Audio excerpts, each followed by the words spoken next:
Hey guys, it's good to see y'all. I've been kind of out for a little while. Had a lot going on over the summer.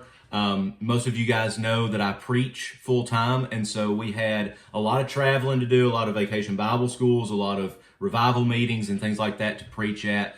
Been gone a lot here recently, but we've also been traveling for auctions. Went out to Oklahoma for the Oklahoma State Auctioneer Association Summer Convention. Man, that was a blast. Was blessed to be a judge for their contest and a speaker for their conference. That was a huge blessing, and we really enjoyed it.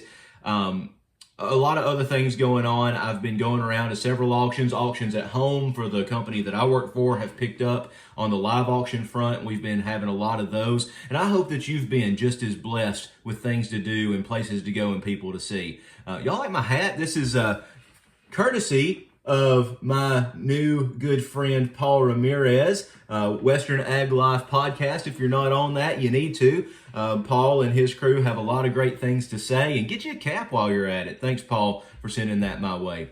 I want to talk to you guys today about conferences because conference season is about to start. Some associations have two. They have a summer conference and a winter conference.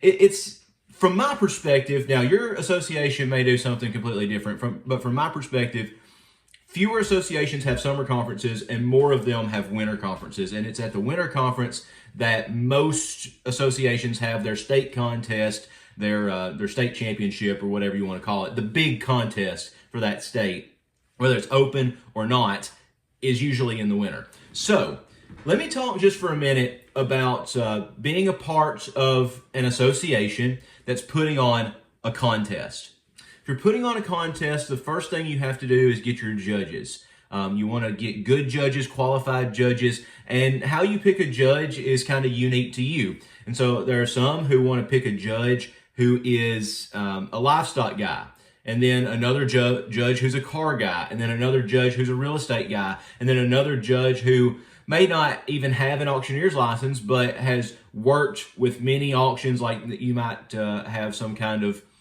well, I'll give you an example for one of ours.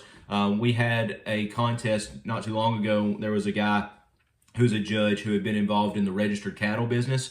He's not an auctioneer, but he's obviously been to hundreds of auctions and has seen good and bad auctioneers. And so he was certainly qualified to judge that contest. So whatever you're going to do, have a criteria and stick to it. Variety is good. And I would say to those of us who are in these kinds of contests, don't change just because you know what style a certain judge likes. You need to be the best version of you that day that you can possibly be. So I remember hearing a guy one time say, well, 3 out of the 5 judges are livestock guys, so I'm going to change my chant and use a livestock chant.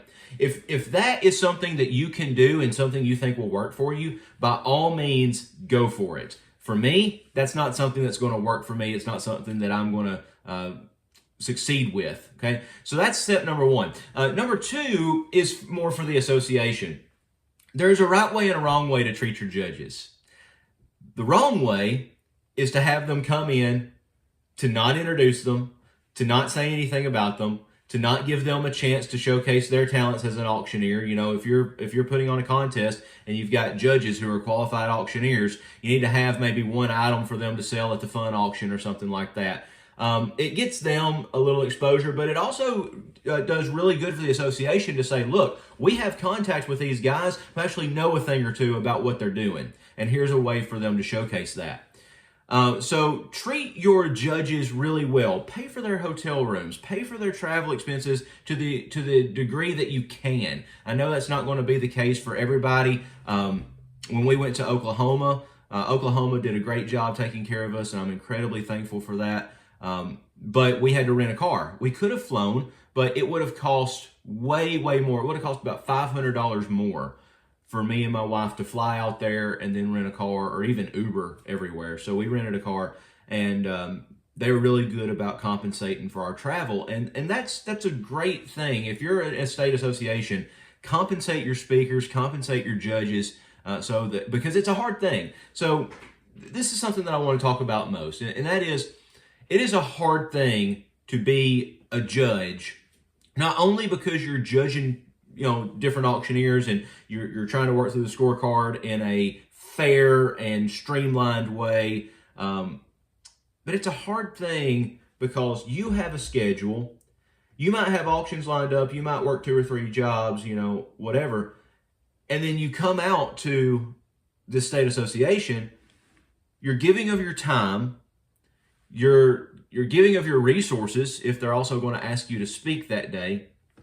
And you're giving up the ability to make money back home. Now, on the other hand, and I think this is true for all judges and speakers and things like that, I think I can say we don't do this for the money. If we did it for the money, we'd be hurting. Okay, we don't do this for the money. We do it because we love the industry and because we want to share that with other people. We want to share what little knowledge we have with other people. So treat your judges really, really well. And I'm not saying that because I've seen judges be treated poorly. Okay, I'm saying that just as an aside. Treat your judges really well. Guys who are in auction contests, or girls, those of you who are in auction contests, thank the judges. So as a judge, again, it takes a lot to leave your home, to get things kind of in order. If you're bringing your spouse or your kids with you, that's even harder. It takes a lot for a judge to get to the contest. And this might be petty of me, but I think it comes in with professionalism on that scorecard. If someone gets up there and thanks the judges, I don't necessarily give them extra points. But I can tell you right now, if someone gets up there and doesn't say thank you to the judges, and I'm not saying that just because I'm a judge, I'm saying that because there are other guys too who are also working as judges who are dealing with this. If you don't say thank you to the judges, I mark you down a point or a half a point. If you have a run that's really good and somebody else has a run that's really good and you didn't thank the judges and they did thank the judges, the person who thanked the judges is going to win. And it's just gratitude. Your introduction needs to be an introduction of gratitude. It doesn't need to be an introduction of me. It doesn't really even need to be an introduction of your item. Now, you need to know what you're selling and have some selling points and all that. But the introduction of your item should last, 10, 15 seconds. But your gratitude to the association, to the committee, to the judges, that needs to be the bulk of your primary introduction, in my opinion. Now, other judges may say, you know what, just get into it. I'm more focused on what they can say about their items and their salesmanship and things like that. I think it all goes down to professionalism, and that is an area on the scorecard. So if you are a professional, you need to act like it. And acting like a professional is certainly having a heart of gratitude. So just a few things this morning. I'm about to head down to a horse sale, and I'll take you along that journey with me. We'll have a vlog covering that. Blake McDaniel is down there, and I don't know which of these is going to come out first, but I'm looking forward to spending part of the day there and getting to spend part of the day with Blake and the horse sale down there in Shelbyville, Tennessee, about 30 minutes from where I live. So rather convenient. But with that, guys, have a heart full of gratitude, be thankful, and keep practicing. You're all doing well, and I hope to do some more videos here in the near future. Don't go anywhere. We'll be back. See you.